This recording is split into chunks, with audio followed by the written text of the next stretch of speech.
여러분, 반란을 일으킨 압살롬이 죽습니다.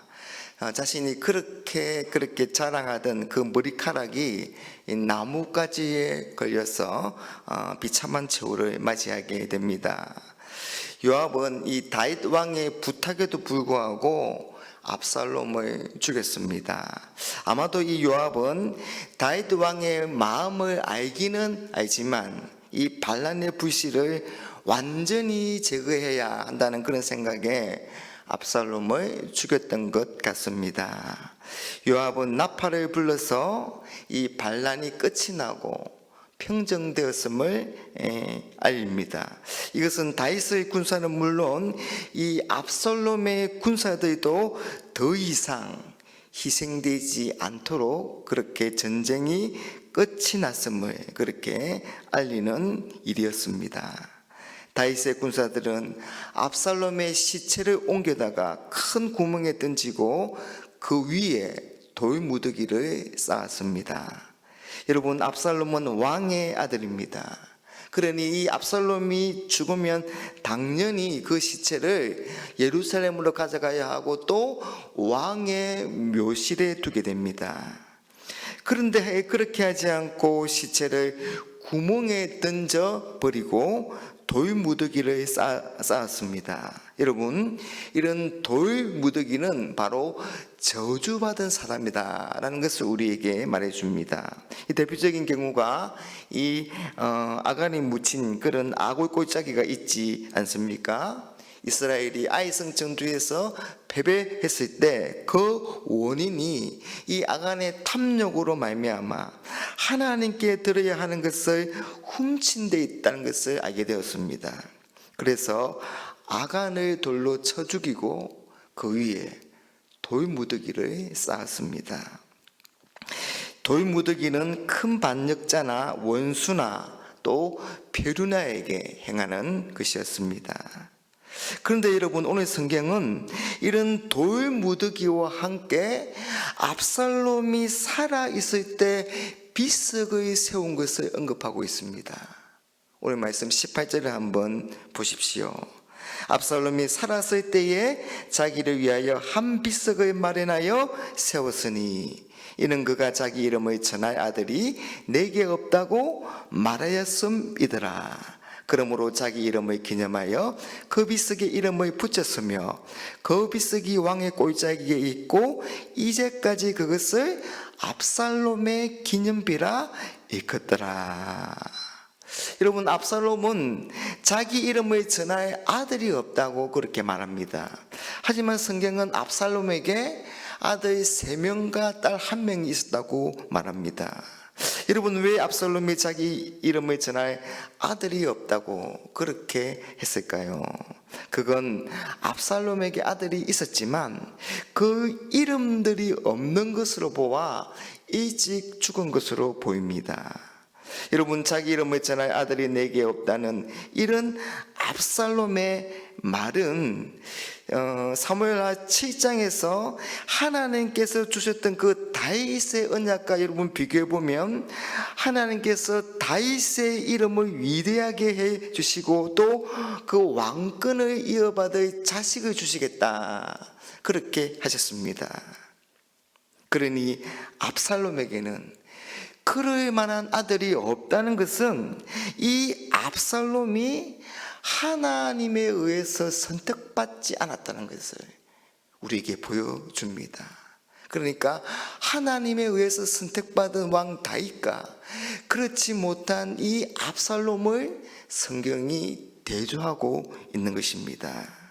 여러분, 압살롬은 자기를 위하여 자기 이름을 스스로 높이고자 비석을 세우고 그 비석을 압살롬의 기념비라 그렇게 이름을 붙였습니다.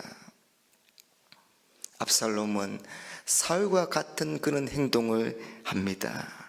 여러분, 사울은 아말렉과의 싸움에서 모든 것을 다 죽이라는 그런 하나님의 명령에 불순종합니다. 사울의 마음에는 하나님보다 자기 자신이 우선이었습니다. 그래서 그 일로 이 사울이 하나님의 책망을 받고 하나님은 사울을 왕으로 세우신 것을 한탄하십니다. 사무엘 선지자는 그런 사울 때문에 근심하면서 밤이 새도록 하나님께 부르짖었습니다. 그런데 그때 사울은 무엇을 하고 있었냐 하면 자기를 위하여 기념비를 세우고 있었습니다. 참 어이없는 그런 일이 아닙니까? 하나님의 은혜와 도우심으로 이 아말렉과의 싸움에서 승리했는데 오히려 자기의 이름을 높이고 있습니다. 여러분, 압살롬은 스스로 자신의 기념비를 세웠습니다. 여러분, 이건 압살롬이 평생 살아오면서 자신이 추구했던 그런 삶의 방향과 삶의 가치가 어디에 있었다는 것을 우리에게 잘 보여줍니다. 압살롬은 자기를 위해서, 자기 이름을 위해서 살았던 사람입니다. 스스로를 위해 살고 스스로를 높이며 살았던 사람입니다. 그러나 그 삶의 결과는 참으로 비참했습니다. 압살롬은 자신의 이름을 내기 위해서 스스로 기념비를 세웠지만 결국 사람들에게는 아버지를 반역한 천하의 변호나요 반역자로 남게 되었습니다. 후대 사람들이 여기를 지나가게 될 때 그 비석을 향하여 돌을 던지면서 압살롬을 욕하고 모욕하지 않겠습니까?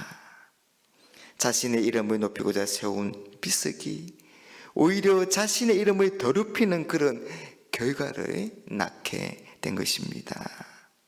여러분, 긴 머리를 자랑하던 압살롬, 머리부터 발끝까지 흠잡을 데가 없었던 그런 아름다웠던 압살롬, 온 이스라엘에게 칭찬을 받고 기대를 받았던 그런 압살롬이었습니다. 그러나 압살롬의 마지막은 돌무더기에 덮인 저주받은 사람이었습니다. 압살롬은 자신의 마지막이 이렇게 비참할 것이라고 어디 상상이나 했겠습니까?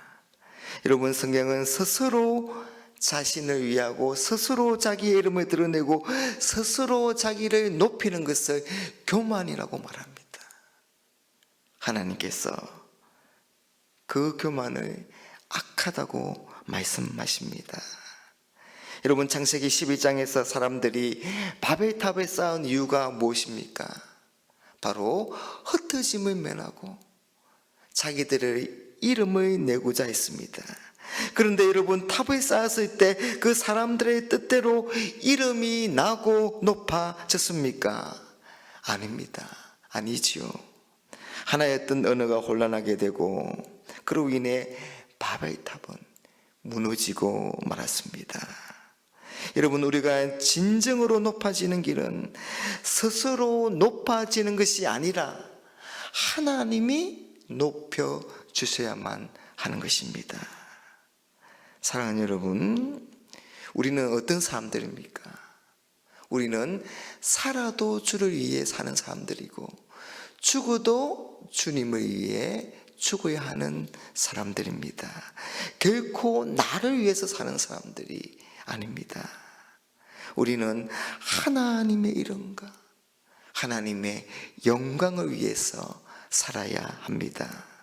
마태복음 23장 12절에 누구든지 자기를 높이는 자는 낮아지고 누구든지 자기를 낮추는 자는 높아지리라, 그렇게 말씀합니다.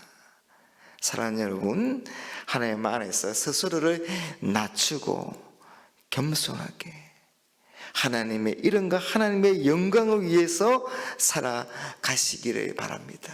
그래서 하나님의 높이는 인생을 살아가시기를 바랍니다. 그래서 하나님이 우리를 높여주시는 그런 복된 인생을 살아갈 수 있는 우리 모두가 되시기를 주님의 이름으로 축복합니다.